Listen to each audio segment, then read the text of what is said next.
Kicking off the list at number 10, Flash Freeze. Bart Allen is the grandson of Barry Allen. He skipped the whole teenage years and went to being an adult. You know, speedsters are wild. Thus becoming the Flash, for a small amount of time. Because the evil speedster, Inertia, aka Thaddeus Thawne, killed Bart Allen. Now at the same time, Wally West returned from his plane of existence, heard about the death of Bart, and started to join the hunt for Inertia himself. He was obviously very upset, but instead of killing him, he decided to freeze Inertia, like literally, like a living statue. By using his abilities, he slowed down Inertia's movements so slow that he's basically frozen in time. He's immobile. Literally a living statue, and his new home being the Flash Museum. While he's forced to look at statues of Bart Allen as Impulse and Kid Flash, he can still see and think in real time. He just can't move. That's like some House of Wax type stuff. He's just sitting there like, this sucks. Wally describes it best, saying he's forced to stare with eyes that take 100 years to blink at the ghost of a man he could never be. Oof! That's good. We love it. And before we go on to number 9, guys, if you could go ahead and give us a thumbs up, because it helps us out a lot here at our studio. Well, here at our home studio for the time being. You guys are the best. Thank you so much. And back to our list. Number 9, World War Hulk. So Thor Ragnarok was loosely based off the Planet Hulk storyline. I say loosely because that story didn't end up going so well in the comics. See, on Sakaar, the rocket that the Hulk arrived in ended up blowing to smithereens, causing some casualties that left the Hulk, well, ready for some revenge, obviously. So he heads back to Earth, and thus begins the World War Hulk storyline. Time for some payback. While on Sakaar, he remembers who the real monsters were this whole time. I love this 5-parter a lot. The Hulk just destroys everybody. All the heroes that Earth has come to love just in the path of this beast. He locks the Illuminati in Madison Square Garden, so now it's like Madison Square Up Garden. So he locks them in and makes them fight to death. Once you spend enough time on Sakaar, the whole gladiator lifestyle kind of becomes second nature, I guess. It's a bloody good read, not for the faint of heart, but it's one of the best stories. But it's one of my favorite Hulk stories, so you have to check it out if you haven't already. Number 8, Wesley Gibson and the Fraternity. Mark Millar, Marvel Comics writer, is the mastermind behind Kick-Ass and Wanted, both of which are mentioned on this list, of course, because their comeback stories are amazing. Beginning with Wesley Gibbons in Wanted. So we have Star-Lord sleeping with Professor X's wife, and well, it doesn't end well. Yikes. Okay, so what's going on here? Well, the fraternity lied to Wesley in order to recruit him. They say his dad was killed by Cross, and Wesley has to avenge him by training to become his super assassin by Angelina Jolie and co. And it's pretty brutal. He really goes through it. So when Wesley's finally about to kill Cross, it's revealed that he's actually his father the whole time. Some Star Wars right there. So Wesley decides to plot an entirely new plan, to take out every member of the fraternity, and of course finishing off with Sloane. Coming at number 7, we have Molecule Man depowers Dr. Doom. When we jump into the Secret Wars comics, we see one of my favorite moments in Dr. Doom's history. I really like Doom, because even though he's one of the most evil dudes around, he has been right a few times. And when the universe was ripped apart, Dr. Doom teams up with Molecule Man to make a new battle world that sees him as the emperor of everything. I don't think that's how the heroes would want things to play out, but for a while, things are actually functioning really well. But here's the thing, this Doom and Molecule Man team up wasn't so much a team up as it was Doom using the hero for his powers and then rejecting him any sort of attention or food. Eventually, Molecule Man snaps and sucks Doom of all of his powers, and then the heroes are able to take him out and restore balance to the universe. Next on the list, we have Batman against the Mutant Leader. The Dark Knight Returns still stands as one of the best comic books ever, and for good reason. It's Rocky meets Batman. You have a Superman-Batman fight, and it all takes place in a rundown, even more dangerous future version of Gotham. In this comic, you have an aged Batman in his 50s, coming out of retirement to put the cape back on and deal out justice. But when it comes to his first encounter with a big baddie, it doesn't go as planned. He fights the Mutant Leader, who is the muscle mass leader of the most powerful gang in Gotham. Even though Batman is Batman, he's old and he's been out of the game for quite some time. So the Mutant Leader puts a beating on him that nearly leaves the Bat dead, if it wasn't for a new Robin coming in to save him. Batman is able to escape, but he doesn't forget that he has a score to settle. The next time these two face off will be in front of nearly the entire mutant gang. No gadgets, no weapons, just two men squaring off for control of the mutant gang and thus Gotham City. It's one of the best fights I've ever seen in comics, and it showcases Batman's tactical mind as the advantage over his bigger, stronger, younger opponent. Next on the list, we have Punisher kills Howard Saint. Now, even though the Punisher movie isn't the most loved Marvel movie of all time, when people badmouth the DC cinematic universe, everyone forgets that Marvel had to make Punisher, Spider-Man 3, and Ghost Rider before we ever got to Iron Man. And even after that, the Thor movies were pretty bunk until 3, and Iron Man 3 was also a wash. So give DC some time. I'm sure they'll figure it out, or they won't, I don't know. But back to my point, in the Punisher movie, we have Frank Castle hunting down Howard Saint, the man who killed his family and turned him into the anti-hero that we have all come to love. And when Frank Castle finally gets his way back to the mob boss's house, who's played by John Travolta, he gets his revenge big time. He kills the dude's whole family, and then he has him dragged by a car through a series of explosions that eventually lights him on fire. I never took the Punisher for someone who liked theatrics, but apparently that's what he's all about. After that, guys, we have Marv feeds Kevin to wolves. This one is a bit of a shift from the other comics we've been covering so far. Sin City is a wild comic turned into a movie that is very gruesome, but it is awesome and kept me watching even though the whole thing was in black and white. To keep your viewer into the movie while the whole thing has no color, in this day and age, that is very impressive. Well, in one storyline, we have Marv, who is the toughest brute who can't be killed. He wakes up next to a dead lady. Very unfortunate. He then is framed for her murder. Even more unfortunate. But he's got a soft spot for the lady who was killed, so he goes on a revenge quest to find her killer. Turns out it was an insane serial killer named Kevin who eats them and keeps their heads in jars. Yeah, I'm not making this up. So to even the score, Marv cuts off Kevin's arms and legs and has him eaten by wolves. And Marv later learns that the Pope was the one sending out Kevin to do these dirty deeds, and he kills the Pope. Yeah, it really escalates. I don't know why and I don't know how I never even met you before tonight, but you were a friend and more when I needed one. Number 3, the loop of life. Flash vs. Zoom. Everybody has that one memory they wish they could just delete from their brain, just delete out of existence. Maybe you're late for work, maybe you spilled coffee all over your new jean shorts, whatever the case is. Now, what if you had to relive that nightmare day over and over and over and over again, like Groundhog Day style? Well, that's what happens to Zoom. In the Flash issue 200, Wally West uses his powers to defeat him, when he freezes him and makes him repeat the worst day of his life over and over. Now, this is why I would like to be a speedster, this issue right here. I'd love to make everybody just chill out, especially right now, and just relive your best moment. Just sit there and be like, oh, we're going on rides. And then as soon as we're done, we're like, hey, the world's back to normal, what's up?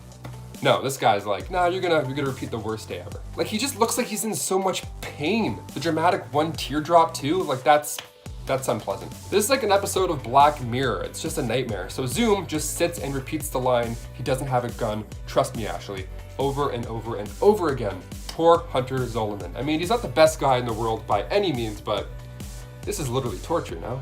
And finally, number 1, Tony Stark beats Thanos. In Avengers Infinity War, Doctor Strange gave up the Time Stone to save Tony's life.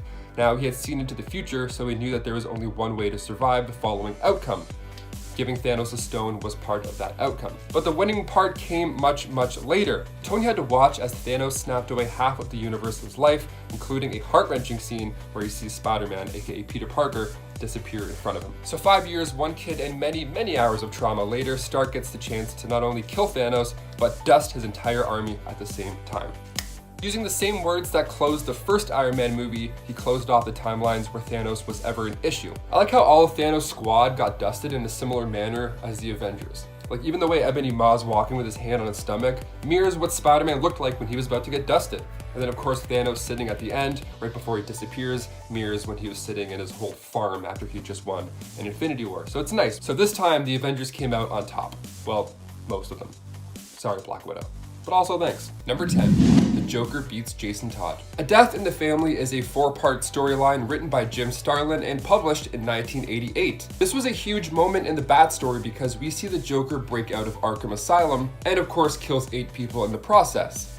So Batman says himself that everybody is going to want a piece of the Joker after what he did to Barbara. He beat the second coming of Robin, Jason Todd, to death. So he beat him with a crowbar and then a bomb ended it all, supposedly. Like the Joker used Jason's mother, he blackmailed her and then used her just to get closer to Jason.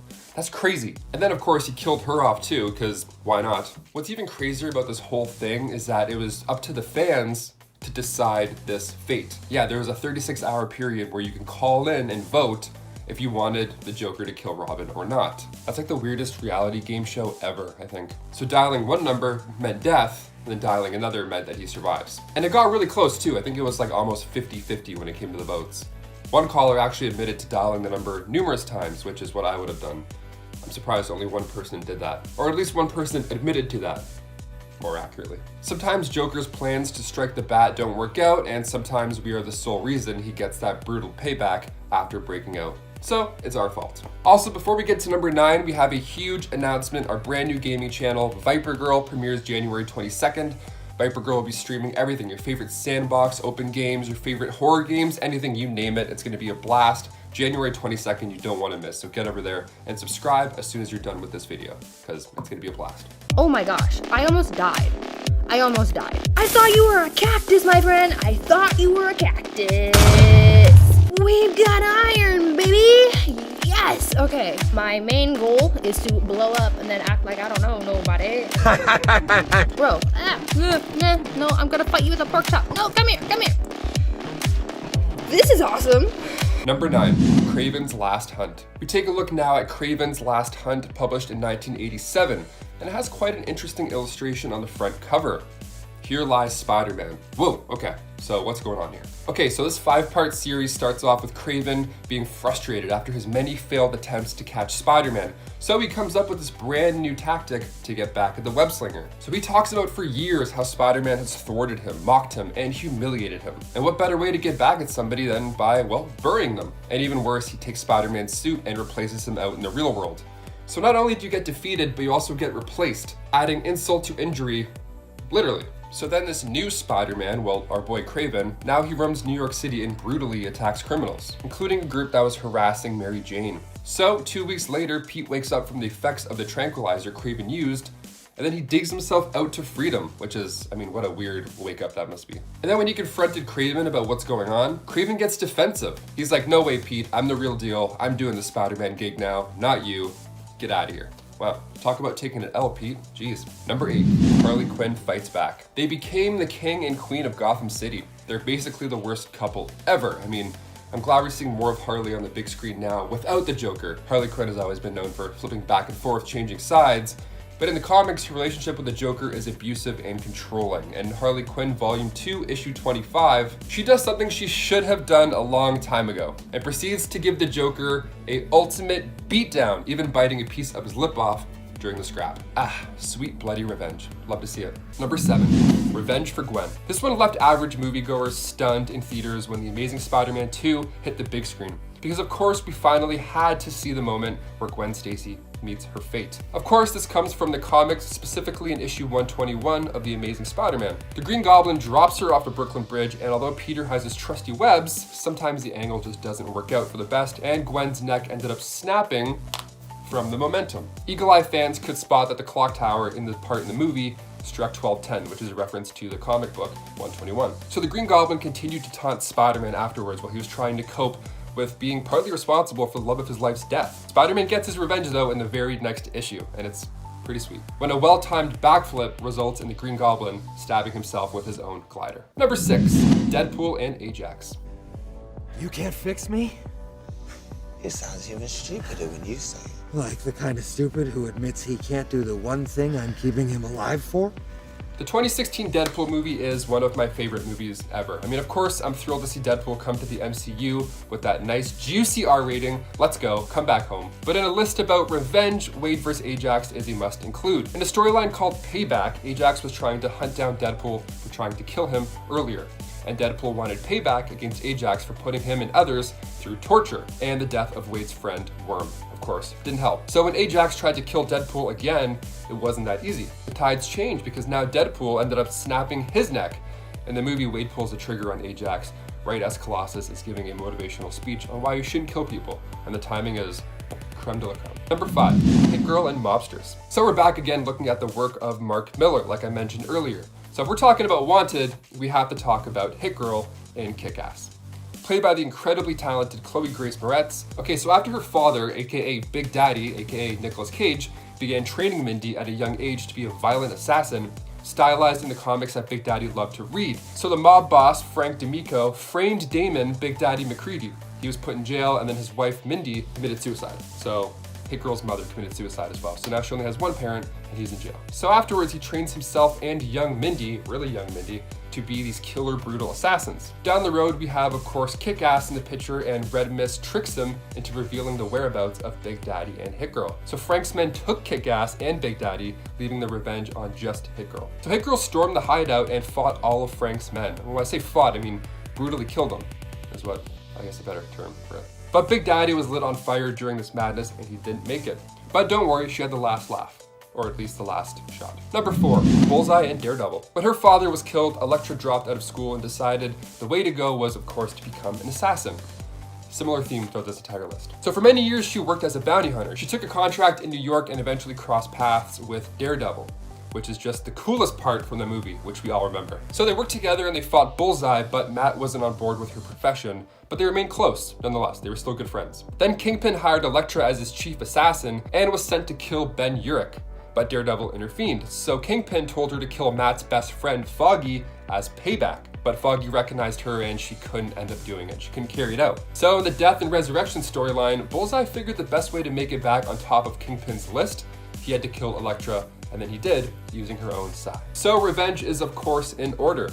Daredevil hunted down Bullseye and during the fight allowed Bullseye to fall from a telephone pole, shattering his spine. Number 3, Bane Breaks the Bat. Bane was born to serve the life sentence of his father. He spent his childhood locked away at Peno Duro prison in Santa Prisca, and his mother was locked up with him, but she died when he was only 6 years old. He would have these dreams about this demonic bat while he was serving time. So when he busted out of prison with Trog, Zombie, and Bird, his new plan was to take down the Batman, who he had heard tales of.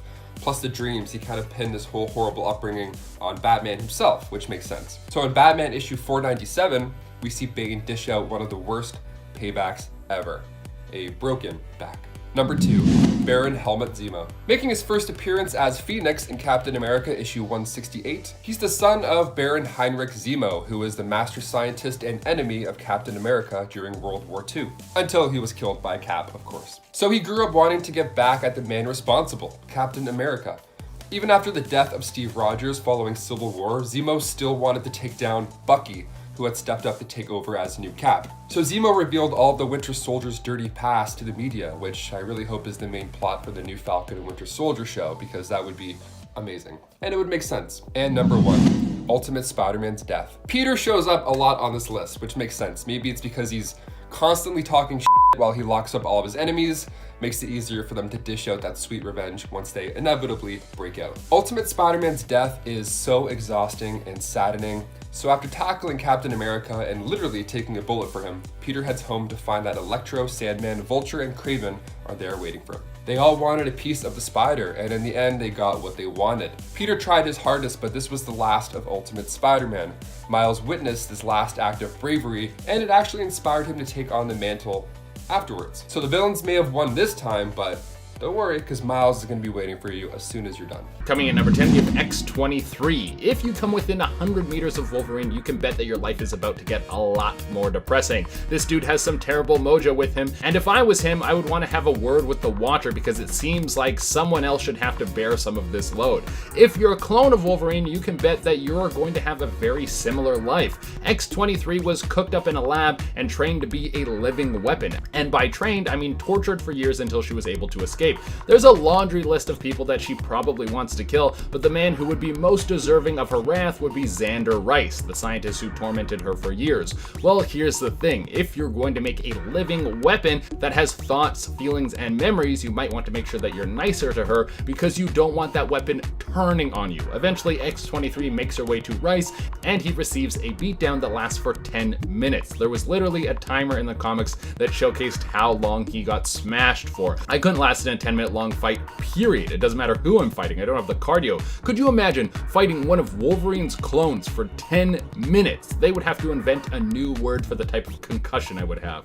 Coming in at number 9, we have Robin Becomes a Clown. Who knew that The Dark Knight Returns would get a sequel? I didn't know you could return twice. But in this story, we have a superhero revenge that really strikes to the core of Batman. Robin, Dick Grayson, becomes the Joker. Just when he thought he finally got rid of him, now he has to deal with an even worse version. version. What happens is Batman fires Robin from being Robin, which is kinda lame. It's not like you can put that on a resume and just find a new super gig somewhere else. Also, you pulled him into this world. So to get revenge on the old dusty Batman, Dick Grayson becomes the Joker. Coming in at number 8, we have Superman ends the Joker. We know that Batman and Superman have their ways of dealing with villains, and even if it isn't the most effective way, it seems like these guys keep breaking out and causing harm, but it's comic books, what can you do? It's part of the fun. But we know that Batman and Superman don't like to kill, it's against their code of ethics, and even though there have been a few instances where Superman has killed, like when he sentenced Zod to death, he sort of killed him inadvertently there, but for the most part, Supes tries to keep his hands clean. Well, there was one time when they got covered in blood, literally and figuratively. In the excellent DC fighting game Injustice Gods Among Us, there was actually a pretty thought out story for a fighter. It starts out with Joker setting up a bomb in Metropolis. He starts to branch out and mess with other heroes. Well, the bomb kills Lois Lane, and then Superman promptly goes insane. He flies down to the prison where Joker is being held, and then he smashes his hand right through his chest, and then he goes on to take over the Earth with any of the heroes that will stand with him in his new dictator style of ruling. Wonder Woman says yes, Batman says no, and then we got a game on our hands, ladies and gentlemen. Number 7, Mysterio. Quentin Beck made his first Marvel Comics appearance in Amazing Spider-Man issue 13 back in 1963, and he serves as an enemy to Deadpool, Daredevil, and of course, Spider-Man. He started off as a special effects artist and stuntman, but his career wasn't too hot, so he decided to put his skills to work and don this super identity. And he went to the Daily Bugle and announced that he would take down this hated Spider-Man, which of course J. Jonah Jameson was super on board with. So they battle it out, Mysterio wins, he finally gets that glory that he deserves. But of course Spider-Man couldn't have that, so he surprised Mysterio, and in typical actor fashion, he monologued his entire plan of disguising himself as Spider-Man, but Peter was prepared with a tape recorder. And Spider-Man was known as the guy who caught Mysterio. This all resulted in Mysterio seeking revenge for the rest of his life, and in The Amazing Spider-Man 196, he fakes Aunt May's death. So, while it's one thing to catch a villain early in his acts, you might kind of be the sole reason they're after you for the rest of their life. Number 6, Jack Frost. So while Mysterio in the MCU is a past employee of Stark Industries, the comics also showcase villains with similar origin stories, like Jack Frost, who was introduced in 1959's Tale of Suspense issue 45. He was fired from Stark Industries, so he figured he would use the knowledge of Chironics to get back at Stark, deeming it a fitting revenge that he's dreamt up for him, turning him into a hunk of cold steel, that is. But on the way to settle the score with Tony Stark, he froze people on the street. Yeah, the guy went straight Frozone on his way there. So if you were on your way to work that day, you had no chance. So if you're gonna fire an employee who's also a tech whiz, you might want to check their bag on the way out the door. Number 5, Victor Von Doom. Making his first appearance in Fantastic Four issue 5, he's one of the most popular Marvel villains ever. He's a genius who thinks he would do a good job ruling the world, and he actually becomes the ruler of the land Latveria. So why the taste for ruling? Where did this all come from? Well, his mother, a Latvian woman, was connected with demons before Victor was even born. And well, after he was born, she attempted to tap into the demonic powers herself, but unfortunately she died during a bargain with Mephisto. So him and his dad made a break for it, but sadly his dad froze to death while protecting him one night. And then in hopes to bring back his mother, he used his big brain and turned to science and magic. So he attended classes with Reed Richards and Ben Grimm, and they didn't like each other. See, Reed pranked him. He changed his name to Doof instead of Doom on a trophy. So Victor Von Doof, which is not a bad idea. So when Doom started developing a machine that could astral project a being into another dimension in hopes to save his mother, Reed was like, hey, your calculations here are a little bit wrong. But he was annoyed because he was a bully, so he ignored his warnings. He ignored him, thinking he was being a doof himself. And then the machine blew up, messed his face up pretty well, and after being expelled for said experiment, he returned back to Latveria after getting a fancy new suit to become the new king. So he blamed Reed for his face and expulsion and explosion, and he vowed from that moment on to use his power to take down Reed and the Fantastic Four. And he succeeds quite a bit. Be nice to classmates, folks. I don't know, there might just be a king one day. Haven't we seen Shrek 4? Number 4, Black Mask. Making his first appearance in Batman issue 386, deadlier than Ra's al Ghul, crazier than the Joker. That's quite the pitch. So who is this guy? Who is Roman Sionis? Well, he was neglected as a young boy by his parents, not to mention the second he was born, he was dropped on his head. His parents were the annoying rich type, and he wasn't a fan of that lifestyle. They cared more about the glam than they did their own son. It's quite sad. They were always phony, so he grew to obsess over masks. Makes sense. He grew up and became the vice president of his father's company, Janus Cosmetics. But he wanted total control of his family's empire, so he burned down his family home with his parents still inside. So all that wealth now belonged to him, which is super dark. So his parents used masks to gain their fortune, while he used their fortune to collect exotic masks from around the world. Crazy how life works. Next on the list, we have Batman goes after his parents' killers. Joe Chill was always someone who was floating around comics as a symbol, just a ghost who was the motivation for Batman. That's until the writers brought him in and had Batman track him down. God, I wouldn't want to be the man who killed Batman's parents. Once Batman finally finds out where this dude lives, he starts to torment him psychologically for days, coming to his house over and over. Joe now can't sleep because he's terrified and starts to go a little crazy. It all caps off when Batman breaks in with a gun and tells Joe the reason that he's been doing this to him. And just so you know, Joe Chill ends up taking his own life to escape the torment. So Batman won't kill, but he will do everything around it to make you kill yourself. Next on the list, we have Charles brainwashes Magneto. Charles Xavier and Magneto have been clashing heads ever since the first issue of the X-Men. These two go toe-to-toe all the time, and until more recently, they have never been able to see eye to eye. One of them wants mutants and humans to live side by side in a world where everyone is peaceful and no one ever fights, and the other sees the human race as a threat that must be put under the boot of mutant kind. Well, eventually Xavier has had enough and decides that he's going to get his revenge on his old friend slash enemy. He goes inside Magneto's mind and he rearranges things so Magneto thinks he's actually a human social worker. I can't think of a punishment more humiliating for the leader of the Brotherhood of Evil. To go from someone who used to be one of the most powerful mutants in the world, someone who hated humans with every fiber of their being, to someone who had to ride the bus so they can help humans get their life back on track. And just to rub it in, Charles goes to visit him frequently while he's stuck in this state. And coming in at the number 1 spot, we got V for Vendetta. Come on, how could this not be the number 1 spot? The whole story is about revenge. You can't get any closer to the biggest revenge story in comics than this one right here. And Natalie Portman shaved her head for the role and everyone lost their mind. Whoa, it was a big deal back then. But in this movie, you have V, who is a genetically enhanced ex-prisoner who was tortured by the government for years. In this dictatorship future, you have a fascist government that has taken control of everything, and anyone who steps out of line is taken in their sleep by the secret police and is never heard from again. The story ends with political leaders being killed, a revolution rising up to rewrite society, and the fall of the fascist government. The statement of revenge was so powerful in this story that the V for Vendetta mask became the symbol for the mysterious hacker group Anonymous. So I think being such an impactful story of revenge that the icons from that story impact real life, yeah, that's gonna get you the number 1 spot on this list.